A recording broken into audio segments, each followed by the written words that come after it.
അപ്പോൾ ഇന്നത്തെ ഇതൊരു പായസക്കഥയാണ് കേട്ടോ. ഓഫീസിൽ നിന്ന് ഇത്തിരി പായസം കുടിച്ച കഥ ഞാൻ എൻ്റെ കിട്ടിയവൻ്റെ അടുത്ത് അറിയാതെ പറഞ്ഞു പോയി. അപ്പോൾ എനിക്ക് കിട്ടിയ 8ൻ്റെ പണിയാണ് ഈ പായസം പ്രിപ്പറേഷൻ.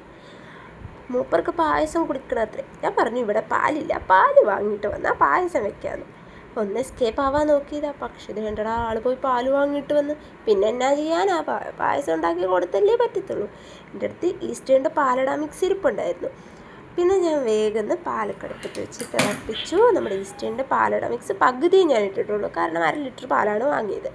പകുതി ഇട്ടു. അതൊന്ന് മെൽറ്റായി അത് സെറ്റാവുന്നത് വരെ തീ കുറച്ച് ഒന്ന് ഇളക്കി കൊടുത്ത് കുറച്ച് നേരം അതിൻ്റെ അടുത്ത് തന്നെ നിൽക്കേണ്ടി വന്നു.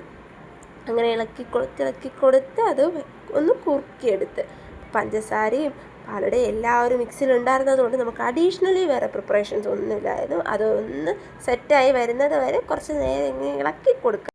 അങ്ങനത്തെ പായസമൊക്കെ സെറ്റായി. നമ്മുടെ പായസക്കൊതിന് പായസം കൊടുത്തു. അപ്പോൾ അത്രയേ ഉള്ളൂ ഇന്നത്തെ വീഡിയോ. അടുത്ത വീഡിയോയിലൂടെ കാണാം. Tata bye bye, see U.